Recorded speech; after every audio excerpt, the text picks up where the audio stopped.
What's up, everybody? Happy Friday. We are here in June. I can't believe it.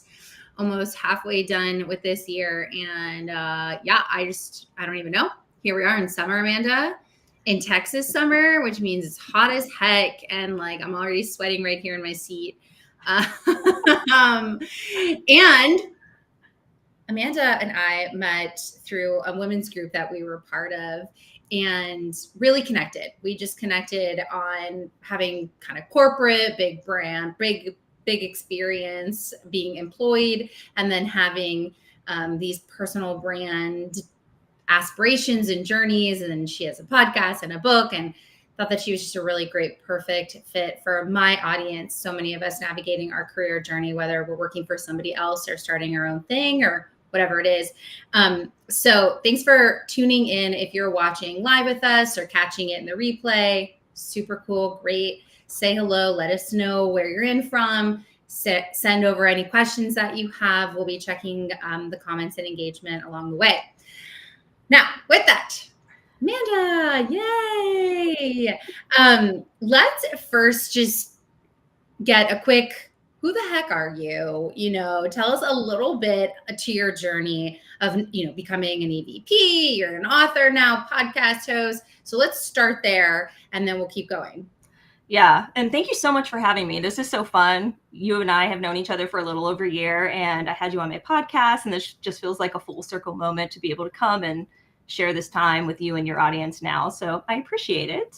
Yes. And yeah, a little bit about me, I was that person who growing up just found so much what I thought was joy and success and achievement. And in my corporate career, climbed up the ladder very quickly, had a lot of goals that I was chasing, a lot of aspirations, and essentially got to the EVP role. So I'm an executive vice president, and essentially right around 10 years in my career, which is really fast. And with that, as you imagine, there was a lot of hard work. There was a lot of dedication. There was a lot of time away from home, outside of my home.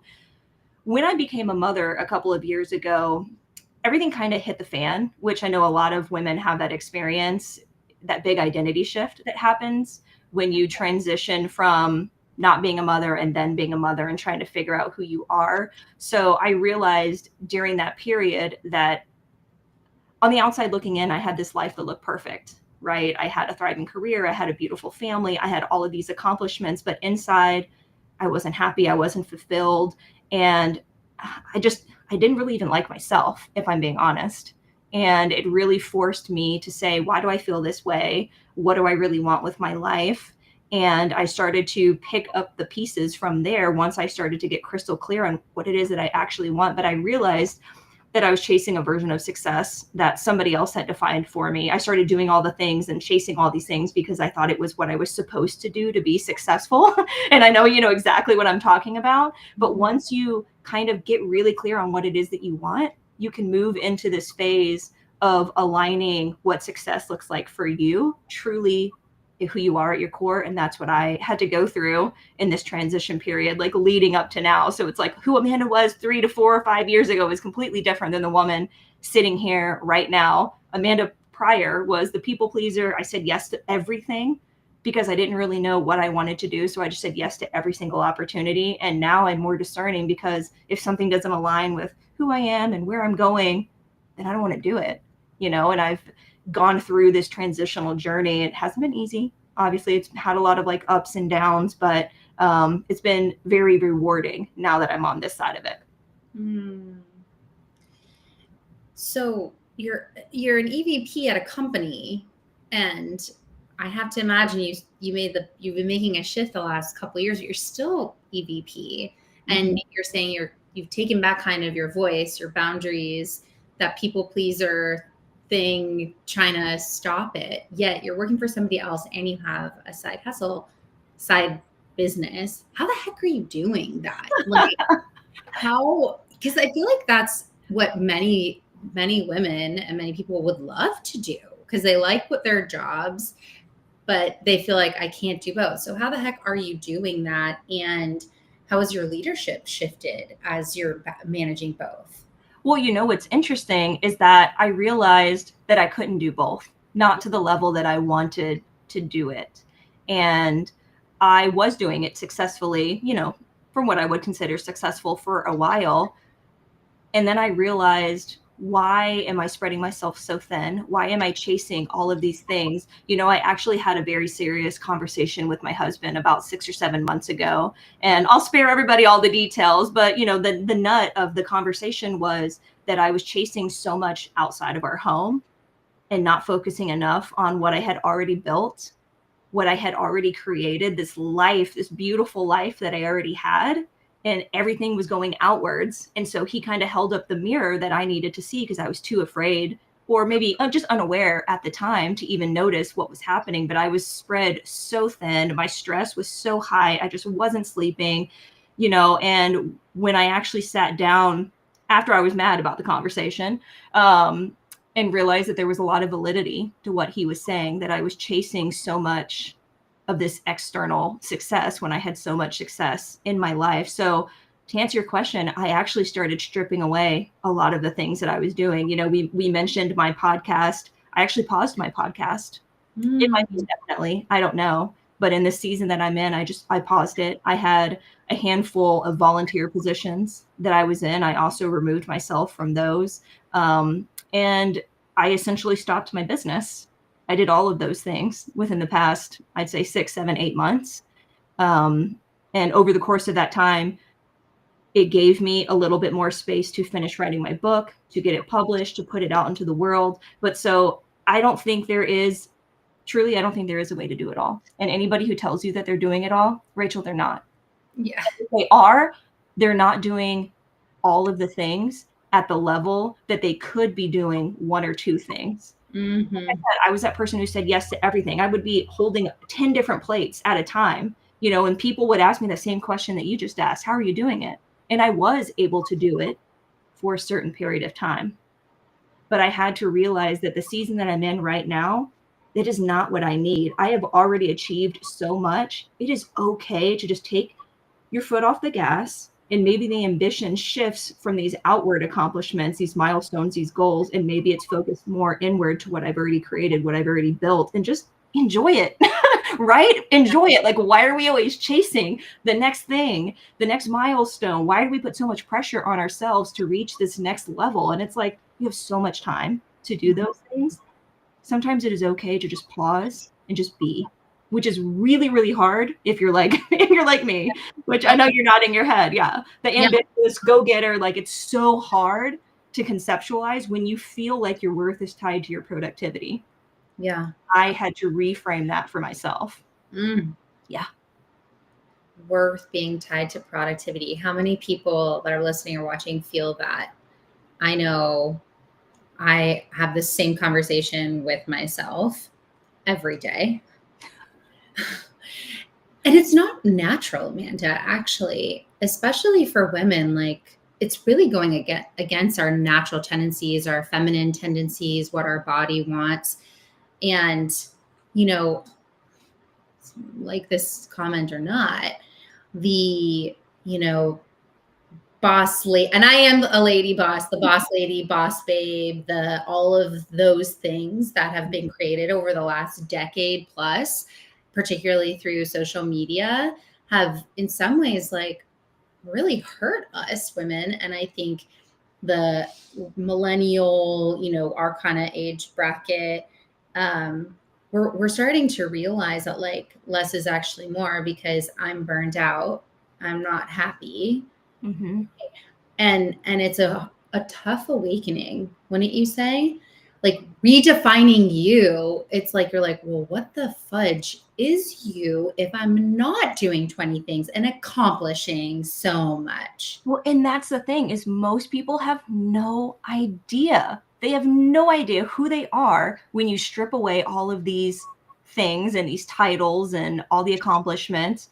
Like, that's what redefining you is to me. Like, it's more than just words. It's a movement. It's that permission for you to really ask yourself, what is it that you really want? Because you are so spot on. So many women, especially in our age group, are burnt out. They're exhausted. They're burning the candle at both ends because society shifted so fast in how women show up in the world. And we did it to ourselves. Okay. So don't hate me for saying it, but it's true. Like, I believe in having the right to do what you want to do, but we have done it to the extreme, and it's been our detriment, where we're still trying to be the caregiver. We're still trying to take care of our houses and all of these to-dos and all the tasks. And we're trying to excel at work. And we're doing it really, really well, by the way. We're climbing ladders. We're becoming CEOs. We're owning businesses. We're, investing in other people's businesses. We're doing all of the things, but we're not coming back to taking care of ourselves, to resting, to filling up our cup. And I hate the cliche, put on your oxygen mask before you put on somebody else's.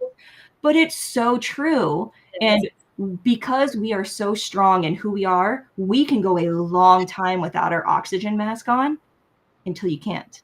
And then that's when you hit that burnout. That's when you hit that wall, that midlife crisis, whatever you want to call it, right? It's this construct that we have built on ourselves. And that's what I get back to is why? Yeah. Why? Like, why at the end of the day do you feel like you need to chase this thing? A lot of times people are like, oh, I should do this, I should do that. And I'm like, well, who told you you should? Who told you you should? Yeah. Success can look like any way that you want it to. Your life can literally look any way that you want it to. I'll give an example of just like giving yourself the space. I had somebody cancel a call on me. It was like 3 p.m. in the afternoon. And my first thought was, oh, I could start working on this other thing that I needed to get done. And I said, you know what? No, I'm going to use this time and I'm just going to sit here for 5 or 10 minutes and just be silent, read. I actually looked out the window and just watched the leaves ruffle in the wind, which I know sounds really crazy to people, but it is so empowering and so energetic to just sit and do nothing, because that's what my body felt like I wanted to do in that moment, instead of just jumping to the next thing. Because there's always going to be things to do. Always. Yeah. Oh my God. I do the same thing. Oh, I got another 30 minutes and I got the kids in 1 hour. So that leaves, I gotta, squeeze it all in right now. And then the value, right, of sending the email or doing the work is sometimes higher for me than not sometimes. There's always more value in my wacky brain of doing the things for work and then for the kids before myself. Yep. And so ultimately I'm the one that suffers, and then everybody else suffers too, because I'm not bringing my full self, because it's so counterintuitive to at least how I have done my life, and similar to you. And it's really refreshing, I think, that we're starting to take a stance and say like, no, this doesn't feel good and I need something more, and that I want to live to like 100 and like be a great mom. And what does my body need in this moment? I need to like just go look at some leaves, and that's what I need. You make me sound psychotic, but yes. I very often will take breaks, go on a walk with the dogs. I don't bring the phone. So very often, like you have to. Okay, so you started talking about the book, Redefining You. And there's a 4-step process around confidence and purpose and clarity. Can you talk a little bit about why you wrote this and what can people expect when reading it? Yeah. So, as you mentioned, it is a 4-step process to find confidence, clarity, and purpose as a woman. And it did spring from the identity shifts that I had in early motherhood. I suffered from postpartum depression and postpartum anxiety. And whether somebody is a mother or not, the applications in this book still hold true. And that's why I say that it's the 4-step process for a woman, not for a mother. Which originally when I wrote the book, I was talking to mothers, but as the words came out and as the book evolved, I said, there's a bigger message here. It needs to be for women in general, especially because I know so many women personally who are not mothers, who are still going through maybe not an identity crisis, but they're suffering from imposter syndrome and self-doubt and worthiness. And so what we work through in this book is like building your confidence, because I think confidence is like the root of everything. right? When you have that confidence, you can show up the way that you need to, but you have to know how to do it. And it's a muscle. You have to continually work on it. It's not something you have or you don't have, right? So we work on building the muscle. We work on figuring out what your strengths are, what your values are. And then we bring in a clarity piece where we get to the root of what is it that you actually want? Because you can ask somebody that question and half the people, maybe more than that, won't even be able to tell you what they want because they've never given themselves the space and the time to figure that out. So it's who do you want to be? How do you want to show up? How do you want to be as a boss, as a leader, as a woman, as a wife, as a whatever the title is, right? Who do you want to be as that person? Getting really clear on that, and then developing the habits and goals that help bring that person to life. And so it's just this framework that evolves. Each step builds on the next to get you to a place where you feel really confident in this next version of who you want to be and leaning you towards becoming that person. Because a lot of times I feel like people will just start with habits. They're like, oh, you want to be successful? You need to get up at 5 a.m. and you need to do this. You need to have a 10-step morning routine. And it's like, okay, but why? Does that really align with who you want to become? Does that really fit with who you are in this season? Maybe not. Yeah. Maybe it looks completely different for you, but you never know until you get really clear on what it is that you want. I have this, one of my favorite analogies that I use is a GPS analogy, and I use it throughout the book. And I mean, everybody's familiar with the GPS, right? You pull it up on your phone, you put in a destination, you hit go, and what happens? A bunch of different routes pop up. And that's very similar to what this clarity piece of understanding what it is you really want. Because once you get crystal clear on that, you might not know how you're going to get there, or there can be different routes that get you there. But the point is you're slowly moving towards what it is that you really want, who you really want to become. But first you have to get clear on who that is. Because if you don't put any destination in, what happens? The map just blinks, just a green light blinking. And you're just aimlessly moving through life, which is what most people do, by the way. Yeah. Mm-hmm. Yes. I think about that all the time. I love this. I love that it's simple, and clarity is always the first piece of anything, from a marketing standpoint too, right? Communication. So it's awesome. Thank you. Now, tell me about your career journey, and you're in telecom a bit. So we have the book, and you have this journey of also becoming an EVP. I have people that follow me that are mid-level career. And so they have this book, right? They can give us this 4-step process, which is amazing. What's your advice to that person that's listening? They're, maybe they're in their 20s, young 30s, and mid-level, and thinking about like, man, I think I want to get to an EVP role. How did you kind of navigate the career journey for yourself? What would you say to that younger woman? Oh man, I think truly at the core of what has helped me get to where I am today is the network that I have built.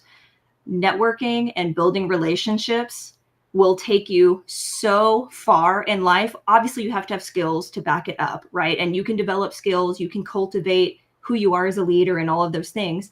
But every single step in my career since I got in the industry that I'm in right now, every opportunity was brought to me by somebody that I met in the industry. It wasn't from me posting my resume or reaching out to their HR. It was them coming to me because I had developed and made it a point early on in my career that I wanted to get to know everybody.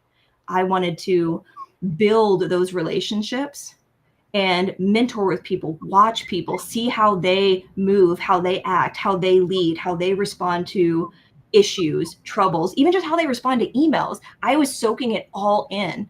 And then I was able to just piece all of that together, take little pieces here and there to develop them as my own. But it all came back to developing those relationships. And firsthand how key that is. Mm-hmm. And so many people, just a sidebar, like from a networking standpoint, so many people are so terrified of networking. Like if you take them to a networking event, because they're like, what am I going to say? I don't know what to say. And I always tell people, I'm like, it's literally not about you.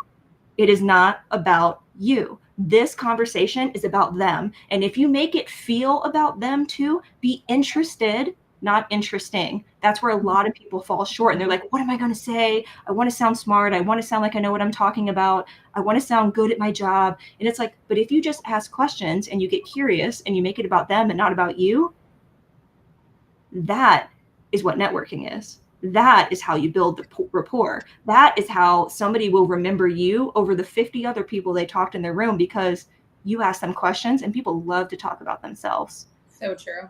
Oh, such good advice, Amanda. I say similar to younger folks. I'm like, start listening, do your research, and then just, you're 100%. People just want to talk about themselves. And when you're curious, it makes you interesting. Yes. Yes. Well, and I will say too, people think that when you get to a certain level that you're no longer learning, that you already know everything, right, in your respective field or your respective line of business. And I'm like, even with the role that I'm in right now, I still to this day ask questions. I ask questions, I follow up with more questions, curious, want to learn, because it's all about understanding. Because again, I just go back to, not only does that help you, but it helps build that bond between you and whoever it is that you're asking the question with. They get an endorphin kick out of it because they feel like they helped you, and you've never been doing something too long to still learn. And I think that's where people fall short, or they get cocky, they get in their head, they're like, oh, I've been doing this for 17 years now, like I know everything. And it's like, you don't. You don't. There's always something to learn. There's always a perspective from somebody else's view. There's always a different way to look at something. And so I'm continually doing that, even now in my career. And that actually, just a little side note too, used to hinder me a little bit when I was younger in my career. I would think that I had to know all the answers, that I had to be knowing everything about my company and our offerings and our services when I would go into meetings to talk to clients. And I realized at a certain point that that's not true. I don't have to know everything. That is not my skill set. I'm not a super technical person, but you know what I am?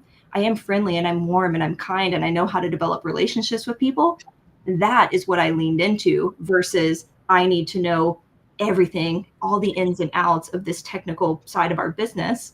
And it was like, that's not really true. There are people who specialize in that, and I can always get people the answers that they know. And once I realized that I didn't have to be the one who had all the answers, man, does that free up so much space to be able to just move through your day and through your career. Yeah. Yeah.